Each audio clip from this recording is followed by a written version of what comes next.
सभी साथियों को नमस्कार, जय भीम, नमो बुद्धाय। साथियों, आज मैं एक महान योद्धा और अपने विराट हृदय वाले एक महान कवि के 10 दोहों को हिंदी अनुवाद समेत आपके समक्ष प्रस्तुत कर रहा हूँ। अब्दुर रहीम खान ने खाना, जो परिस्थितियों का बहुत ही बारीकी से मूल्यांकन करके और वो उनको उस कालखंड की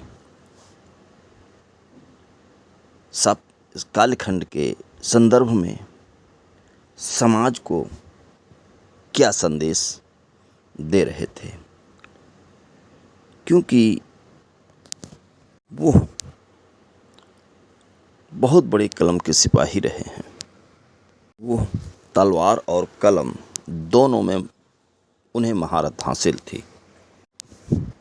तो उन्होंने जब दान दिया करते थे तो उन्होंने एक दोहा लिखा था, देनहार कोई और है, भेजत सो दिन रैन, लोग भरम हम पर धरें, या ते नीचे नैन।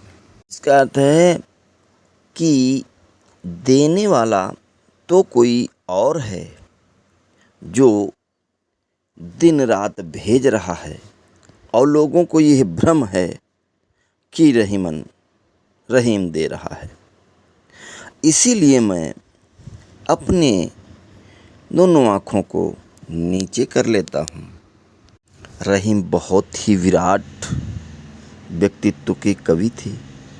उन्होंने एक सुंदर दोहा लिखा है, रहीमन वे नर मर चुके, जो कहूँ मांग न जाएं, उनते पहले वे मुए, जिन मुख निकसत नाय। रहीम जी की कहते हैं कि वो इंसान मरे हुए के समान है, जो कहीं पर दूसरों से याचना करने, भीख मांगने जाते हैं, और वो व्यक्ति तो उनसे भी पहले मरे हुए हैं जो ना कहते हैं। तो इस तरह की बहुत ही विराट सोच रखने वाले थे रहीम। रहीम जी का जो अंत था वो काफ़ी दयनीय रहा था। इसलिए वो समाज में जिस तरह की परिस्थितियों को अपनी आँखों से देखते थे, वो उसका वर्णन उस समय कालखंड का अपनी लेखनी के द्वारा कलमबद्ध कर देते थे। तो उन्हीं दिनों में कविवर रहीम लिखते हैं कि ए रहीम दर दर फिरही, और मांग मधुकरी खाही, यारो यारी छोड़िए, वे रहीम अब नाई।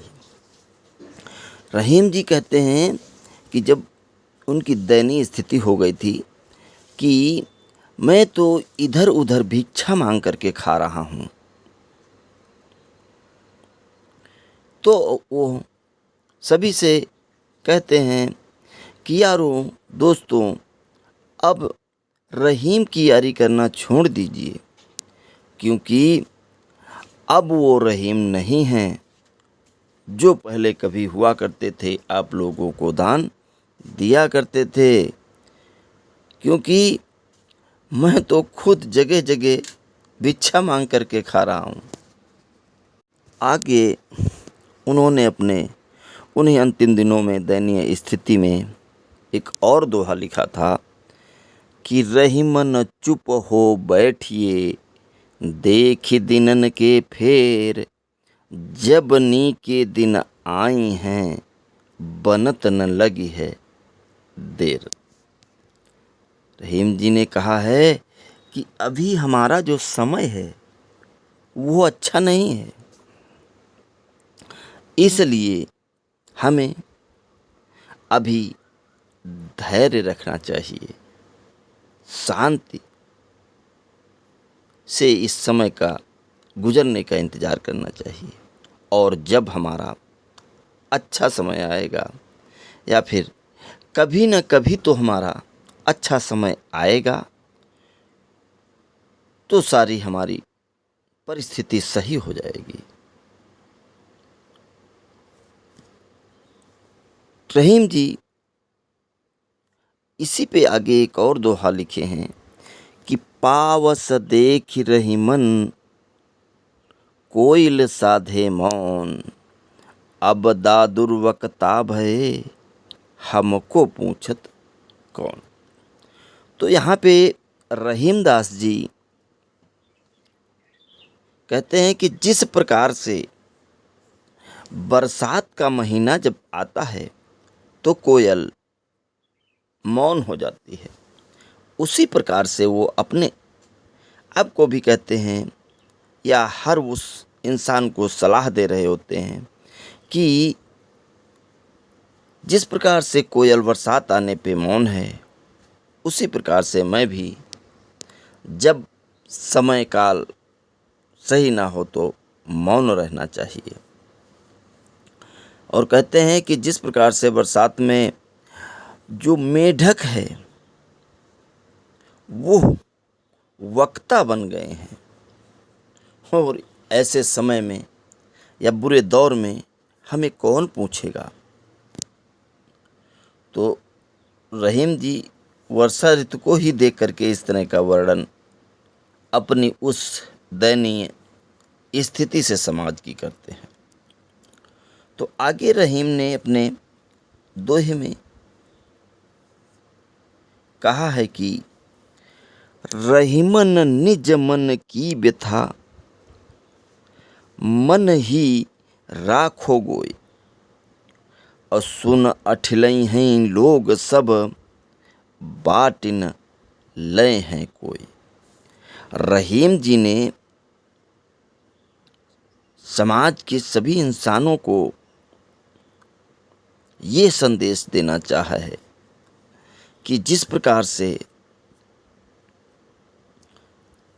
समाज में कोई व्यक्ति हो वो व्यथित है, और आज मैं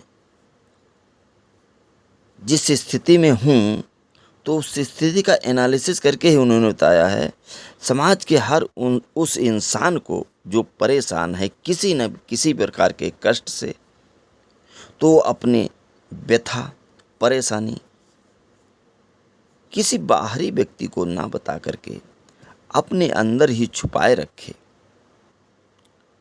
क्योंकि सभी लोगों को ना बताए, नहीं तो ये सभी लोग हमारी परेशानी, कष्ट, दुख, जो भी परेशानियां उनको सुन करके हमारा उपहास या मजाक उड़ाएंगे, और जो हमारी परेशानियां या कष्ट हैं उसे दूर करने कोई नहीं आएगा।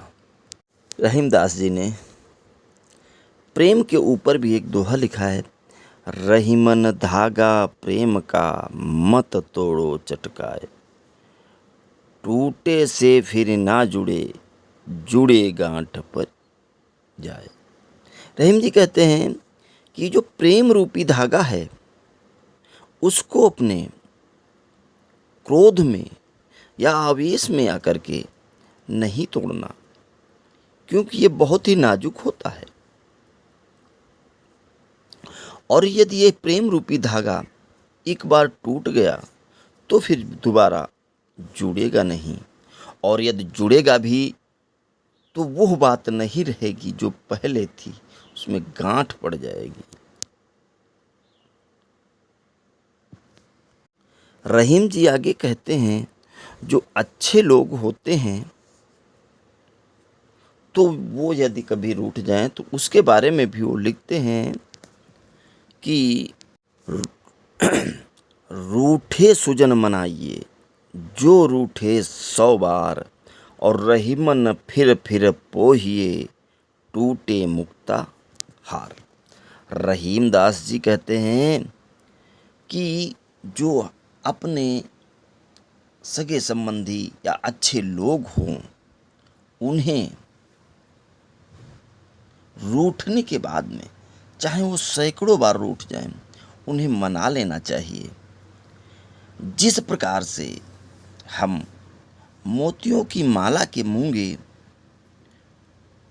टूटने के बाद में उन्हें फेंकते नहीं हैं, उन्हें पुनः उसी धागे में पिरोते हैं। और रहीमदास जी ने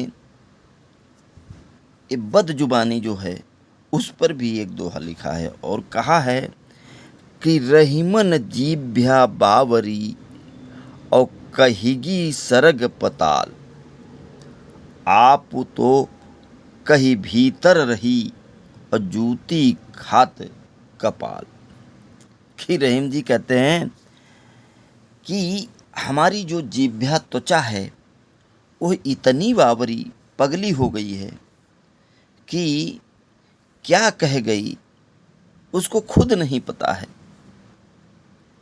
और वो कह करके तो अंदर चली गई। और जो विपदा आपदा अब आन पड़ी है हमारे ऊपर, यह जूती लात कौन खा रहा है? सर, कपाल। कविवर रहीम आगे लिखते हैं कि तरुवर फल नहीं खात है, सरवर पिए ही न पान, और कही रहीम पर काज हित, संपत्ति संचय सुजान। रहीम जी यहाँ कहते हैं कि वृक्ष अपने फलों को स्वयं नहीं खाते हैं, और सरोवर, सागर भी उसी तरह कभी अपना पानी स्वयं नहीं पीता है। ठीक इसी प्रकार से जो अच्छे और सज्जन व्यक्ति होते हैं वो दूसरे के कार्यों के लिए अपनी धन संपदा को संचित करते हैं। तो साथियों, अब इसी के साथ समाप्त करता हूँ, बाकी आगे अगले उसमें एपिसोड में। धन्यवाद।